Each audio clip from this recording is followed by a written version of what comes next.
So this is an overview video, if you're on the Embodied Facilitator course, of some of the core models, all of which either have their own video or will be explained in more detail on the course. This is a good one to watch early and to repeat watch throughout the course a number of times to make sure you're getting it. What we've found over the years is some models are needed to really understand embodiment.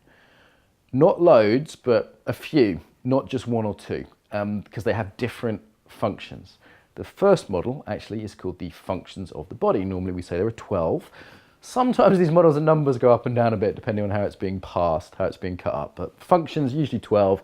This is the whole rationale for the field of embodiment. You know? The body is not just the brain taxi, the physical function of the body is merely one of the 12, and there are others. So the emotional function, the social function, the wisdom functions, the fact that the body is involved with, often when I'm doing a talk, we'll say cognition, emotion, action, relationship. Yeah, so I might say cognition, emotion, intuition, leadership. There's different functions. You'll see on your handouts, you can go through the list. This is why there's a field of embodiment, because those things are not immediately obvious. So if you're watching this again later in the course, well done.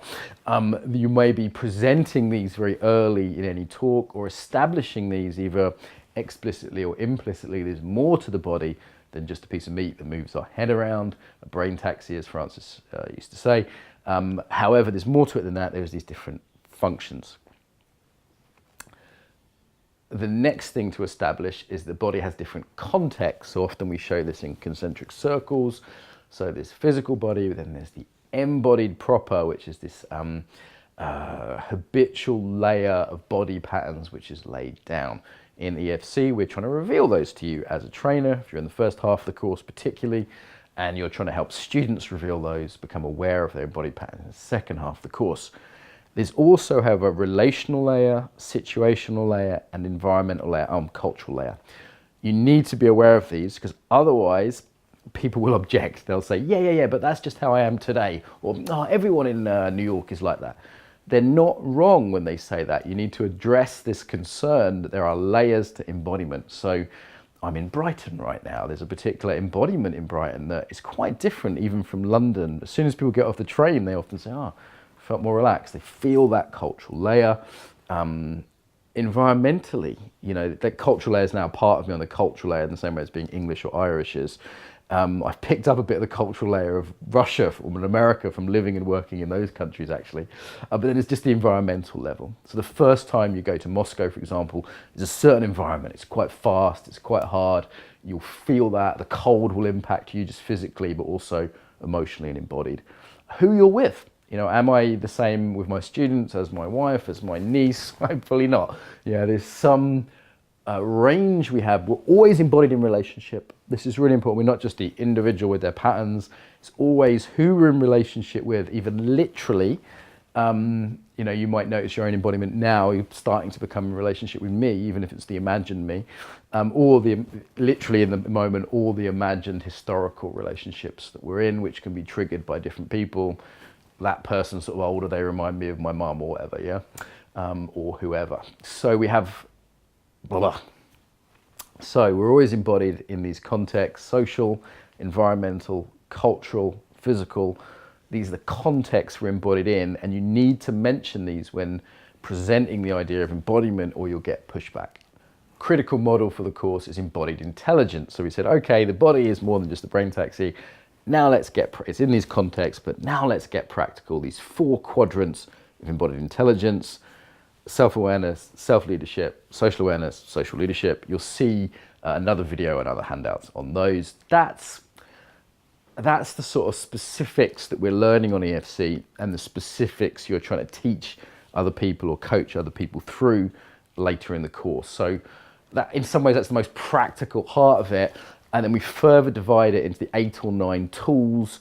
Again, sometimes this has a different name, but these are the specifics like posture, breathing, movement, attention, awareness. Attention and awareness is 1, intention, acceptance, responsiveness and imagination.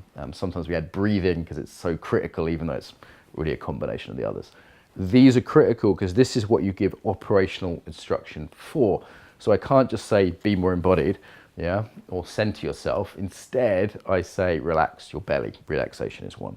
I say become aware of all four walls, the floor and the ceiling. Awareness is another, yeah? So this is the concrete tools, the concrete operational language that's specific to any method or any technique that we're using. So that sometimes 8, sometimes 9 tools, or we give them other names, that we're specific within the embodied intelligence model.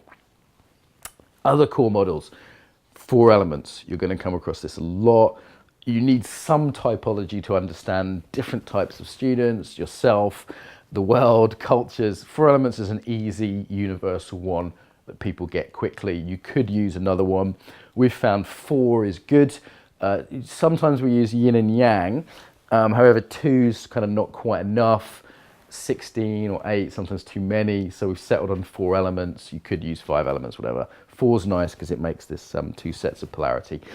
Yeah, so that's one of the main models. And in terms of working as a coach, helping people understand themselves, you'll use that a lot. And then if that's a model of preference, we also need a model of change. Usually we use the 4 seasons model for this, sometimes called cycles: beginning, middle, end, ended, turning on, turning off. Again, other videos on that. That is a key model to understand how we change, to also understand relationship. Yeah, so like meeting, relationship, parting, aloneness. Different from a preference model. We can't, like yin and yang, you could kind of use for both. In fact, you can, but it's better to separate those 2 things out. Okay, so they're the core models. I appreciate that can seem like a lot at first. Over the course of EFC, you'll dig into each of those. They're all important. There are other models as well, but they're the absolutely sort of main ones, the core ones that we're using. Any trainer who understands those all well, I think, can be a very, very competent embodiment trainer. Please watch this video multiple times and you will get specific instruction in each of those parts. If it's not yet clear, don't worry, there's more to come.